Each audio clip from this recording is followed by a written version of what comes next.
Blog Talk Radio.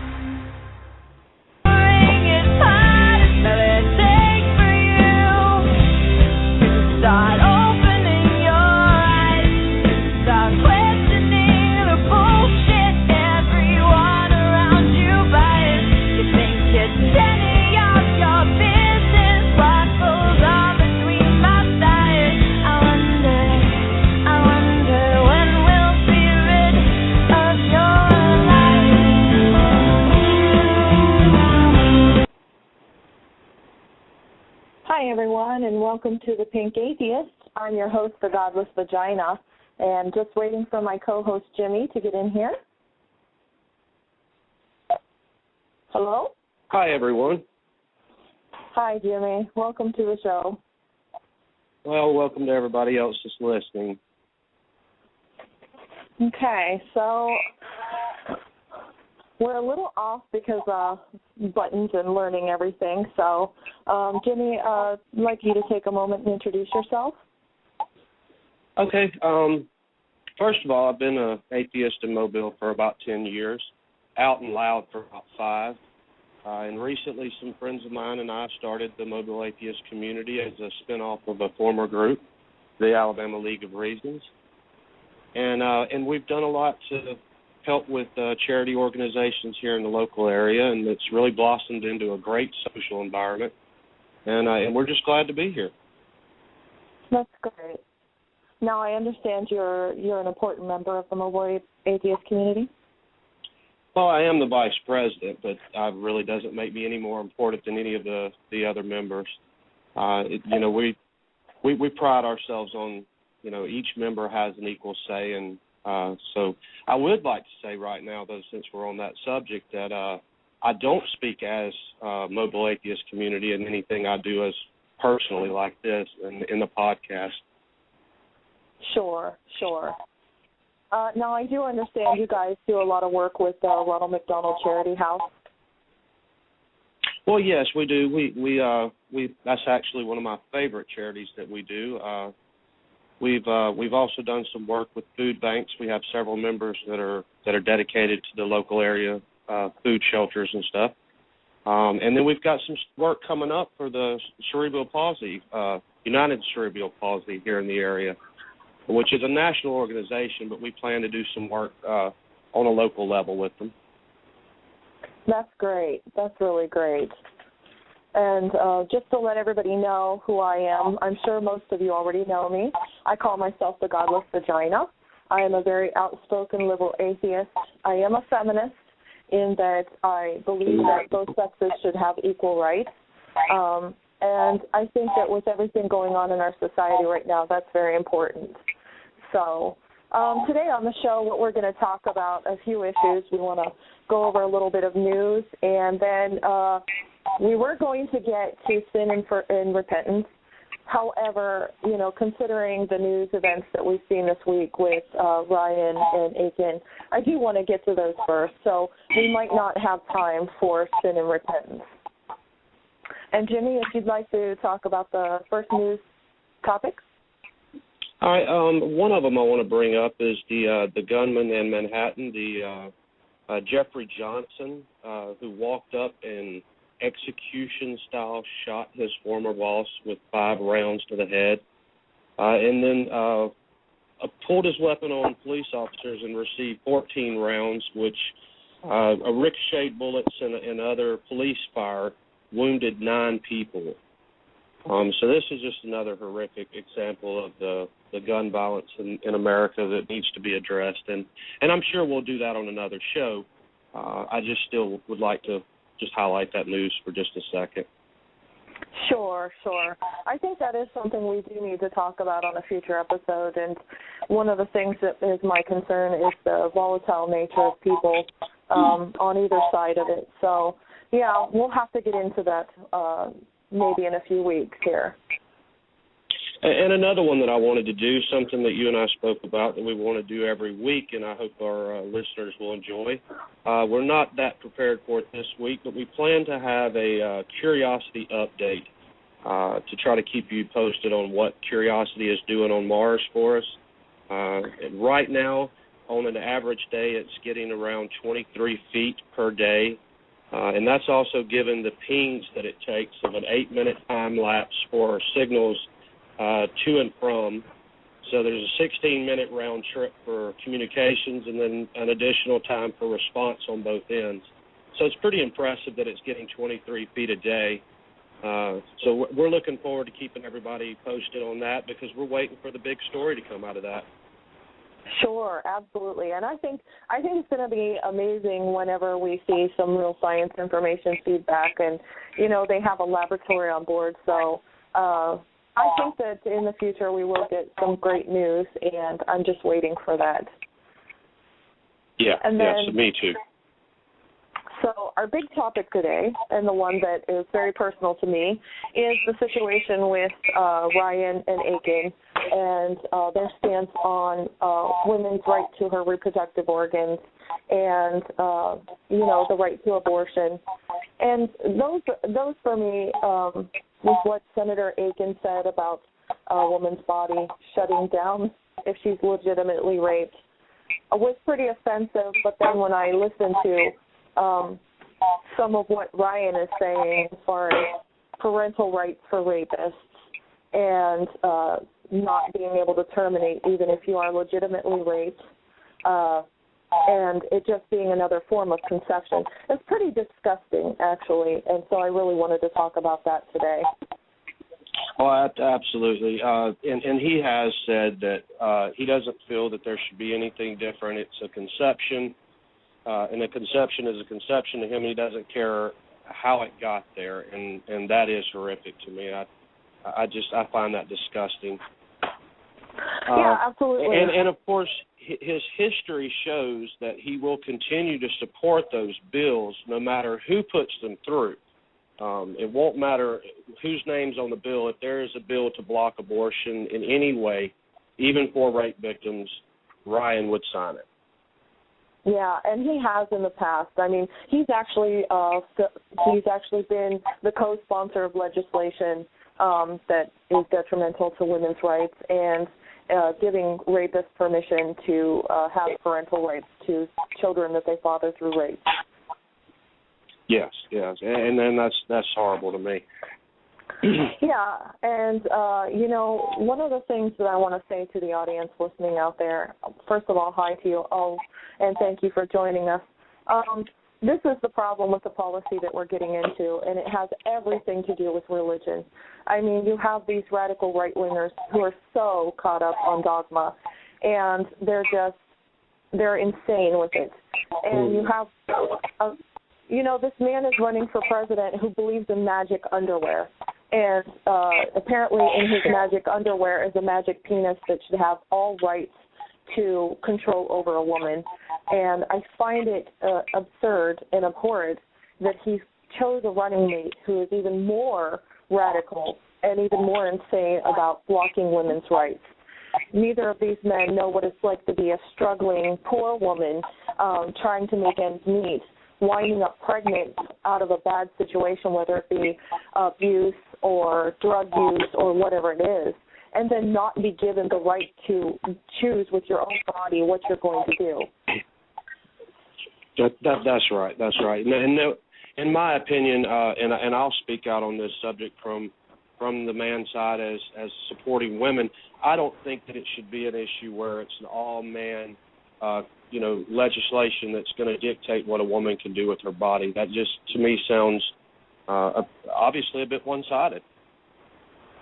Yeah, well, it's not only one-sided. These guys have no exceptions, no health exceptions, no incest exceptions, no nothing exceptions. And that in itself is scary and tragic, because if a woman is in dire need of an abortion to save her life, there's no exception for that.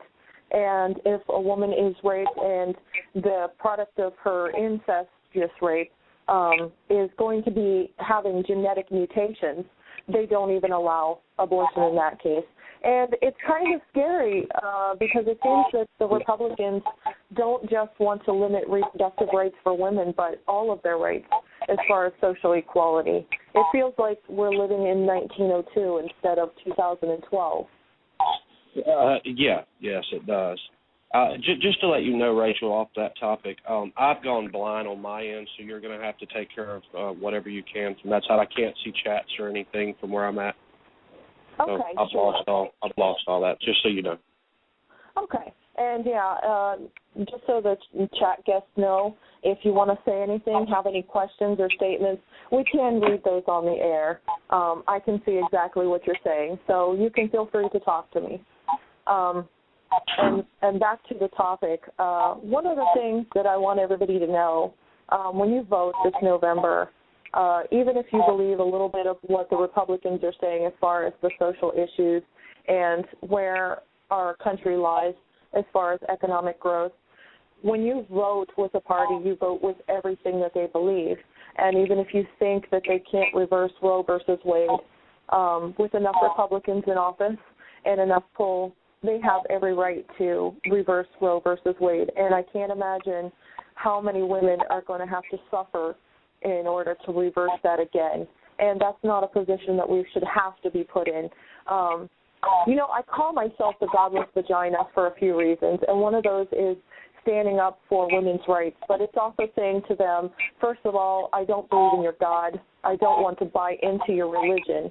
I don't want your religion impressed upon my body and what I can and can't do. And the second is saying vagina in public is not a horrible crime. Women exist. We have body parts. We should have the right to say what our body parts are. I mean, it's more socially acceptable to say dick than it is to say vagina. And it's pretty pathetic when a woman can't speak in Congress because she dared to say the word vagina in public. Yeah, yes, it is. And that is one of the things I've respected about you for a long time, Rachel. And you know that is that you will come out. You fight for women's rights, I feel, in the best way. You're doing some great work to help out, and we all appreciate it. Even me being a man, I appreciate it. Well, if we want equality and we want a good society to live in, all the statistics show an educated woman brings her money home to her family. She takes better care of her family and tends to have less children that she can't care for. And the ones who are going for abortions are absolutely the ones who need it the most. The statistics show 50% of abortions are performed on women living in poverty, young women who aren't educated and living in poverty. And that's who they want to prevent from getting abortions, women who need it the most, who can't afford to even survive, let alone survive with a child that they can't take care of. And absolutely. Absolutely, and I would also say that on that, because you're hitting on a good point. The one that we were on this subject is the 32,000 women per year that are pregnant because of a rape. Where do they fit into that? And even the Roe versus Wade. Whenever we're talking about Ryan, we're talking about going back to, like you said, 1902.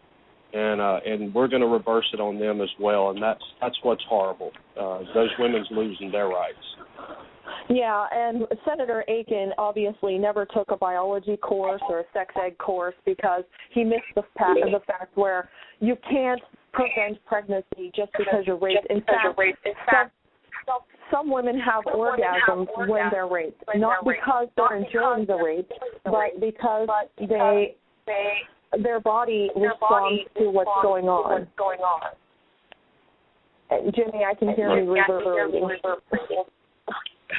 Well, I think I'm cutting out just a little bit. Okay. I did just get a message from a friend of mine saying that Todd Aiken is on 3 committees: Armed Services, Budget, and Science. And so let's hope the people of Missouri will not vote for him. That's a good point. Thanks a lot, Ed. Yeah, absolutely. That is a good point. And that's the future that we need to change, is people like him having power and control over what's going on in our society. He's absolutely ignorant of the facts. And 32,000 women per year is astounding. That's a lot of rape. Yes, it is. And, for a man to sit there and say, well, a pregnancy doesn't occur in legitimate rape, that's beyond absurd because it shows that he's so out of touch with reality and with his faith that he thinks that that's the truth. And I feel really bad for 32,000 women getting pregnant from some form of rape, whether it be incestuous rape or just straight rape. Yes, absolutely. That was the point of saying that is those 32,000 women. Typically, in what I would think, they would not have that much of a say because having known a few people who have come out of rape situations, they typically are not very vocal after the fact. They normally recluse from that. So they're not the ones to be speaking up for the other women. What I would say is that most of them kind of hide it and get away from it. Yeah, and I think abortion is their only way out of hiding the fact that they were raped, because rape is a horrible thing, and it leaves a lot of women with shame and guilt and self-blame. And I don't think that we should heighten that by forcing them to go to term with a child that they don't want and they can't afford, and obviously is going to be born into some horrible situation. Absolutely. And, especially ones from incest, because you think about that. Not only do you face genetic mutations, but you also face that what if they are born into an incestuous situation where they're going to be molested or abused. Absolutely. It looks like we've got a caller on if you want to take that, Rachel. Maybe we've got some input on this. Rachel. Hello? Hi. Hi. Can you hear me? Yes, welcome to the show. Catherine here. Catherine. Well, welcome to the show. I wanted to point out, I've known several kids through my teenage, through my youth, and through my life that have been mistreated and abused, and I've seen many of them that were forced to do the back alley abortion. Several times. And a couple I actually went to with them. And to think of health care being available, but prevented by people who obviously don't know any better, as for people who have no contact with anyone who needs help,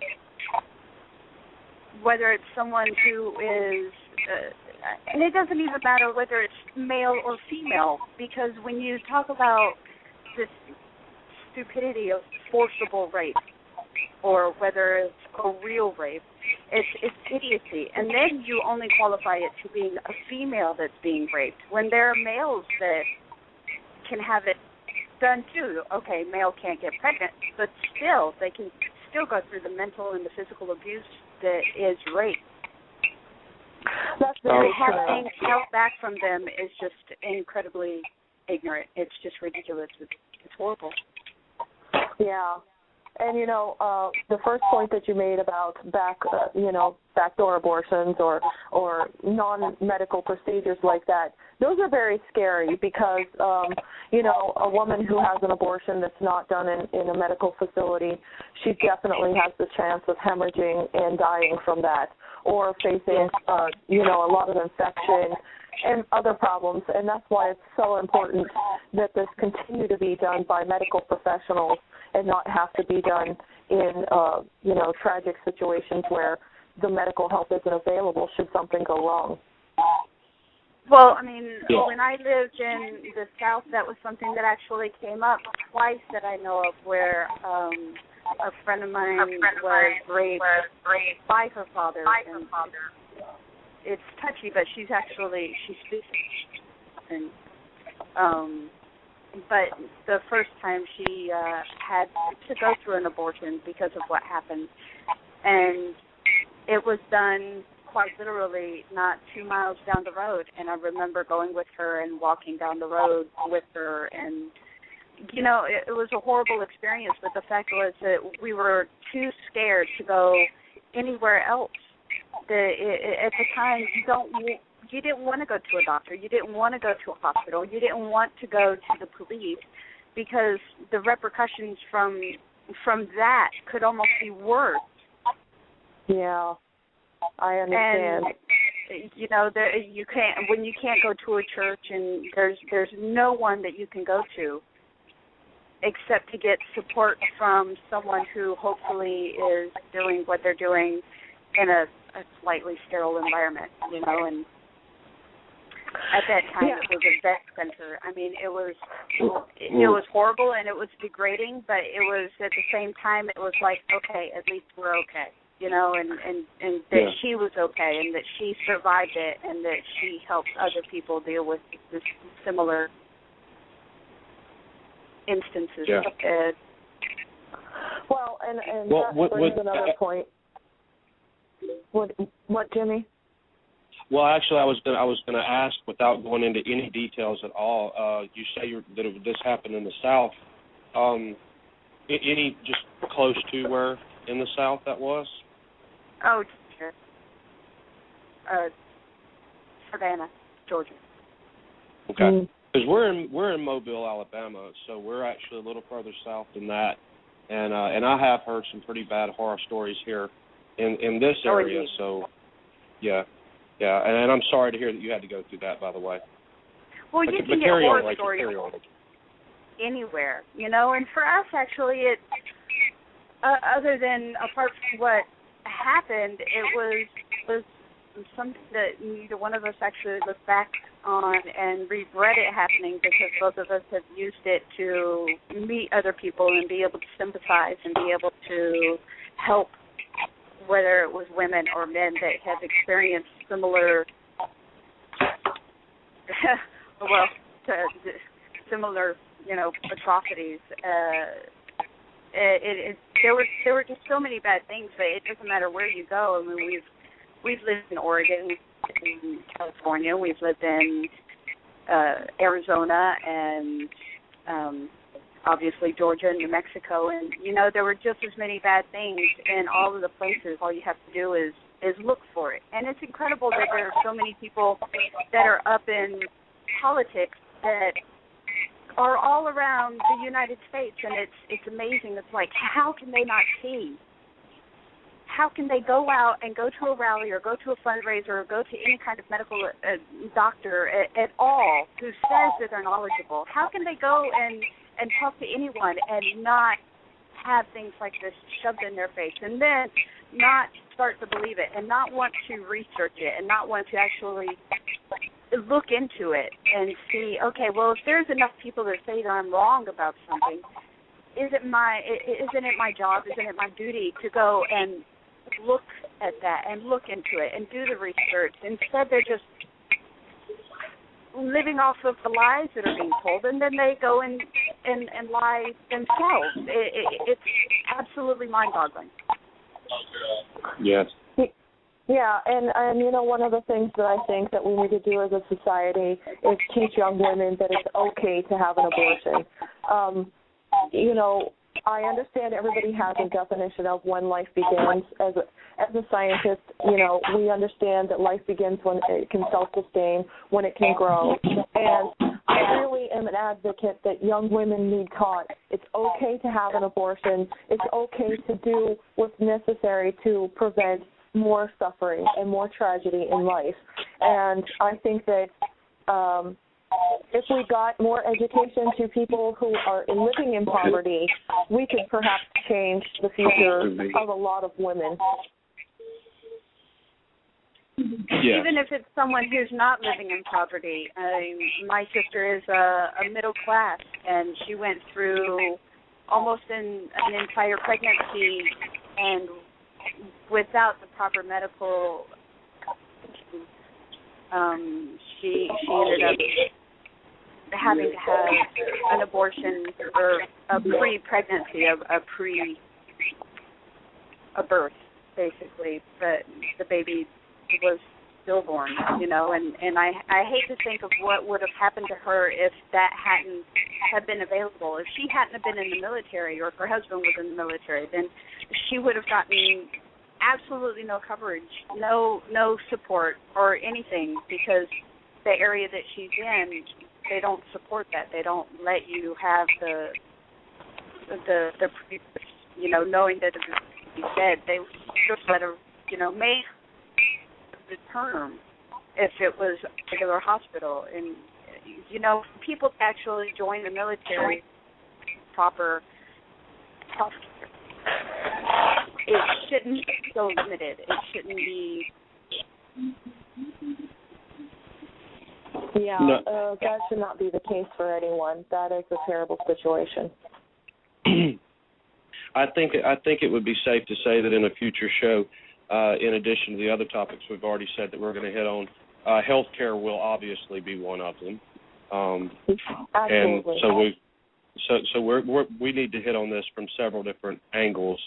But in talking to this lady, and thank you for calling in, by the way. No problem. That's very brave of you. We appreciate it. Yeah, thank you. We have just a couple minutes left, so I'm going to get things wrapped up. Thank you for calling the show, though. No, it's my pleasure. I hope to talk to you later. Okay, thanks. So, all right, Rachel, that was a great caller, and a great absolutely. first show with a great caller, I think. I think that it's important that people speak out like this, and we definitely get a voice around there. We have to do something about our future, because if not, it's going to get horribly ugly. These people obviously don't care about women or even other human beings, because it's not just women that suffer when they don't have reproductive rights. It's families, because, when you wind up in poverty or even middle class and suffering, it's not just you that suffers. It tends to be whole families. So this is not just for women. This is for everyone in our society in general. Absolutely. So I guess we need to do a little closing wrap here. Everybody, it's been great. We'll keep this conversation going online on our Facebook. Find us at the Pink Atheist on Facebook. Like the page, and we'll get some. We'll get all the rest of these bugs worked out so that we can have this conversation the rest of the way online. Yeah, and feel free, if you have any ideas or any topics that you want to discuss, we're always open to listening to you guys, and we would love to discuss what you find is important.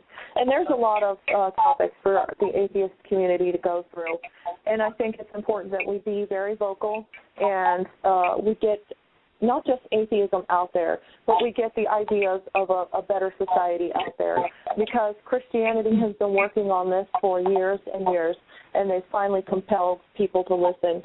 We can do better than they can. Absolutely. Thanks a lot, Rachel. Let's close this show up. Yeah, thanks for coming on, Jimmy, and I'm glad to have you as my co-host. And we're going to be here every week on Sunday, so you guys can catch us then. Okay, and everyone, it was great, and I love hearing from you guys. So we'll see you next week. Goodbye. Bye. Such an inspiration for the